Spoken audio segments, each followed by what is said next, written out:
तर हाय, हॅलो, नमस्कार सर्वांना. आजपासून मी व्लॉगिंगला सुरुवात करते आहे. तर आजचा व्लॉग तर छोटाच असेल, मीन्स व्हिडिओ आजचा छोटा असेल. मला फर्स्ट डे असल्यामुळे काय बोलावं किंवा काय कसं रेकॉर्डिंग करावं काही सुचत नाही आहे. पण तरी म्हटलं चला, आपण कमीत कमी आपल्या व्लॉगमध्ये तुम्ही काय पाहू शकता हे तर सगळ्यांना सांगू शकतो. तर मी व्लॉगिंग करण्याचं किंवा व्हिडिओ बनवण्याचं कारण एवढंच आहे की माझ्या मोठ्या मुलाला याची खूप आवड आहे किंवा मम्मा हे आपल्याला करायचं आहे किंवा मला असा व्हिडिओ बनवायचा आहे. हॅलो गाईज हे बोलायला त्याला खूप आवडतं आहे. Hello guys, welcome to my channel. तर तो पण दिसेल माझ्या व्हिडिओमध्ये तुम्हाला, म्हणजे की त्याला पण हे करायचं आहे. तर मग ठीक आहे, चल तुझी आवड आहे, करूया आपण. थोडंसं तू कर, थोडं मी करते. आहे तो थर्ड स्टँडर्डला. पण आत्ताची मुलं कसं, आपण एक तर मोबाईल देणं मी पण थोडं अवॉइड करते मुलांना, पण दिलं तर ते बघतात. हॅलो गाईजवाले चॅनल लावा, हे ते त्यांचं यूट्यूबवर चालू असतं. तर म्हटलं चल करूया. मग मम्मा आपल्याला गोल्ड प्ले बटन घेऊया, आपण ते कुठं लावूया, इतक्यापर्यंत विचार चालू आहे त्याचे. तर म्हटलं दक्ष, आपण एवढा विचार तर नाही करायचा, पण चल सुरुवात तर करूया. तुला आवडतंय ना, मग आपण दोघं मिळून करूया. म्हणून मी हे करते. तर माझ्या चॅनलवर तुम्हाला काही नाही, घरगुती सगळंच पाहायला, म्हणजे हेच डेली रुटीन किंवा माझ्या काही रेसिपीज असतील, हेच मी तुम्हाला दाखवायचा प्रयत्न करेन. रेसिपीज म्हणजे मी काय एवढं मोठं काही म्हणजे हे नाही करत, पण जे मी घरात बनवते तेच मी तुम्हाला दाखवण्याचा प्रयत्न करेल. माझ्या माहितीप्रमाणे बऱ्याच ठिकाणी वाटण घालून भाज्या बनवतात, पण आमच्याकडे प्रत्येक भाजीमध्ये शेंगदाण्याचा कूट असतो. मग ती सुक्की असो, रस्सा भाजी असो. आम्ही ते टोमॅटो कांदा ग्रेव्हीवाल्या भाज्या करणं म्हणजे नाही होत आमच्याकडे जास्त.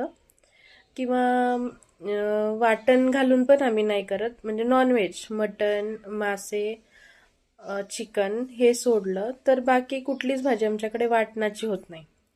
ते सगळ्या शेंगदाण्याच्या कुटामधून असतात. हां, तर हा तुम्ही म्हणजे अंड्याची भाजी सुद्धा आम्ही शेंगदाण्याचं कूट घालून बनवतो. तर मी तेच सगळं तुम्हाला दाखवायचा प्रयत्न करेन. जे जे मी काही बनवेल घरामध्ये ते मी तुम्हाला दाखवणार माझ्या व्हिडिओमधून. तर असंच माझे व्हिडिओ म्हणजे दिसतील तुम्हाला. आत्ता तर मुलं झोपलेली आहेत. मी त्यांना पण तुम्हाला म्हणजे तुमच्याशी ओळख करून देईल त्यांची पण, कारण त्यांना ह्या गोष्टीची खूप आवड आहे. तर ठीक आहे, भेटूया आपण थोड्या वेळात.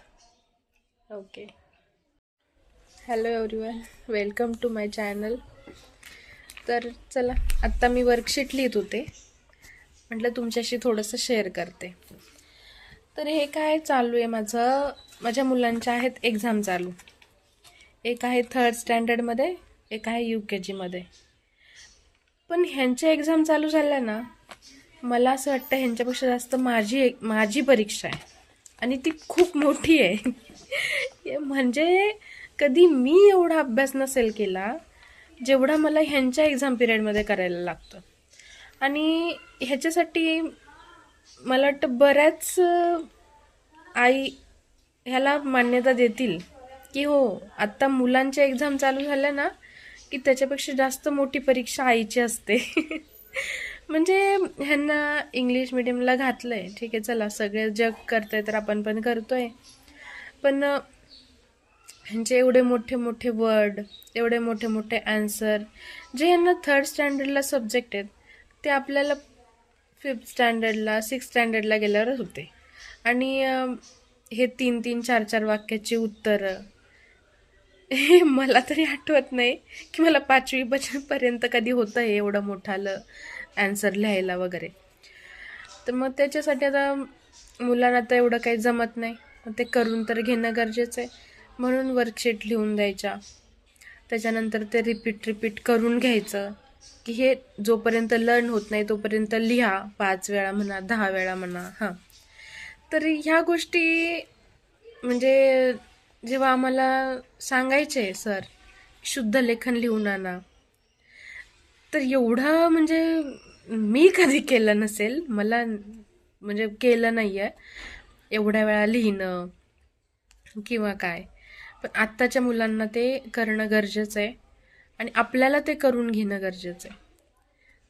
त्याच्यामुळे करावं लागतंय. एक्झाम आली की मुलांचं काय चालू आहे आणि माझं काय चालू आहे हे मी तुम्हाला दाखवायचा प्रयत्न करते आजच्या व्हिडिओमधून. दाखवते मी तुम्हाला. 1 मिनिट. मुलं काय करतायत आणि मम्मा काय करते. आता आता तुम्हाला समजलंय, मम्माचं तर चालू आहे अभ्यास, मी लिहिते वर्कशीट. ओके, आता मुलं दाखवते मी तुम्हाला.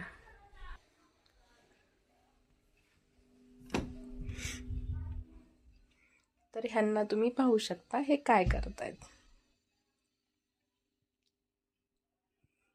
एकदम टेन्शन फ्री होऊन ही झोपलेली आहेत की तू तुझं बघ, ॲन्सर वगैरे शोधून ठेव, उठल्यावर आम्ही रिव्हिजन करायला मोकळे, है ना. अशा प्रकारे चालू आहे एक्झामचा अभ्यास. चला वर्कशीट लिहून घेते, त्याच्यानंतर भेटते. आता नंतर वर्कशीट लिहिल्यानंतर ह्यांना खायला बनवायचं आहे, मग खायला घालून अभ्यासाला बसवायच्यात. भेटते तुम्हाला मी थोड्या वेळात. तर चला, वर्कशीट लिहून झालेलं आहेत आणि आता माझा अंशुल उठला आहे, छोटं बाळ. तर आता मला जेवण बनवायचं आहे. आजच्या पुरतं एवढंच. मी उद्यापासून वेगवेगळा कंटेंट द्यायचा प्रयत्न करेन तुम्हाला. सुरुवात आहे त्यामुळे थोडंसं तर घ्या समजून. आणि आपल्या चॅनलला लाईक करा, शेअर करा आणि महत्त्वाचं म्हणजे सबस्क्राईब करा. ठीक आहे, थँक्यू. भेटते तुम्हाला उद्याच्या व्हिडिओमध्ये. बाय.